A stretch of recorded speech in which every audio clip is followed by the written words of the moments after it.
tell us a little bit about the game that you run? Sure, so we run a game called Orion Sphere LRP. It's a fest-based system, currently with about 50 to 100 players. You can play one of four factions, Terran Ascendancy and the Free Union, which are both based on kind of different aspects of humanity. And you have the Talaki Dominion, Space Dinosaurs, and you have the Elysian Commonalty, who are Space Elves, that have psionic powers. There's a number of other alien races that you can play in the system that are aligned to one of those four factions and their kind of key goals that they're trying to achieve in trying to control the Orion Sphere around the galaxy. And now, how many events do you run a year? We run 3 events a year. We run around the UK, so this year we've got an event at Bravo 1 in Birmingham, Cranham in Gloucestershire, and then we're at Barnswood in the northwest. And so you tend to run at different venues for each event, or do you have a set number of venues that you tend to reuse? No, we try to run across the UK at different venues. We've used Cranham before, and we've played at a couple of sites once or twice. It's great when you're doing these things and people are going past making their... Ian Nope's being naughty. But yeah, no, we try to run around and move around location. We really use sites that we like. Cranham's a great site for us. It's a bit more difficult for some places to use it because it's got a road run through the middle of it. That works quite well for us because the way we do linears, etc. And so how long have you been running the events for? Just over 2 years now, so this is our 3rd year we're coming into now. We've run 5 events so far, and we also run a standalone tabletop RPG event as well. So we're starting to branch out and do some other things to hopefully bring a bit more people into the hobby and also advertise LARP in a slightly different way.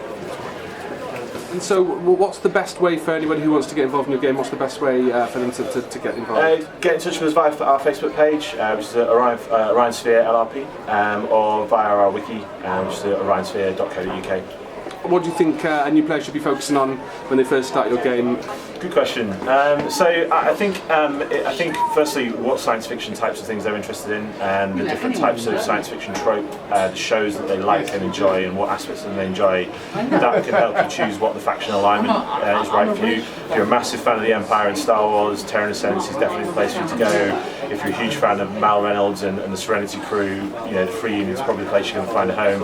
If you're a huge Star Trek Klingon fan, Talaki Dominion aligns very strongly to that. There's some obvious ways in which you can point people. Equally, if there's something in science fiction you love that you don't find a current home for in the game, come and have a chat with us. We'll look and work with you and try and think about what it is you want to get out of the game, what it is you want to play, and we'll help sort of align you in the right place and even help you create a new alien race. So that sounds very interesting. So you've got people who come up with like prosthetics and create a whole new race, and then you'll write that in as part of the lore of the story, yes, yeah, absolutely. So we've got 17 playable races at the moment. Of those 17, 8 were player created. We've got 3 that are currently in development with various players at the moment, and that's part of what we want to try and do with the game, is grow it by getting our players to feed into it, help us broaden out the story with their ideas, their interests, and try and bring as much as we can into the game and enrich it over the years.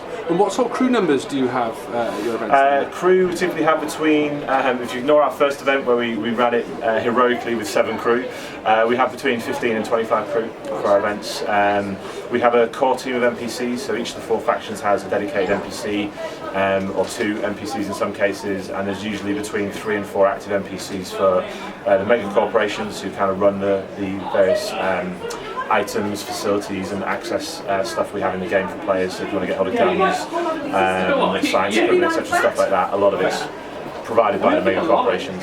Probably one of the most important things actually I haven't talked about in the game that we do at the moment is we work with the UK Space Bridge Simulator guys, and they actually come and run 2 of their space sims at our events on their software, which has been designed and tweaked for us at Orion Sphere.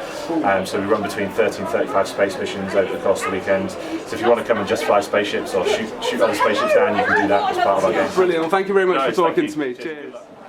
Is there a story behind this little... So we brought them in as a flavour piece on a planet that they were existing on and the players went to visit. And unfortunately, on this planet, they were the very natural food source, bottom of the food chain, and they had really come to make peace with their status as a livestock creature. And so what we did is we sent crew members out, and they had puppet sticks and everything, who went out and played these very fatalistic mutations. The thing is, when you eat a mutation, you get godlike powers for a very, very short period of time, like 10 seconds. Wow. So they can be a little bit addictive, but then of course our players fell in love with the Butations. Some of them got made into captains of their own ships. Apparently they have an affinity for starflight on account of the fact that they hover and float in the air, so they do very well in zero-G environments. Nutritious and delicious.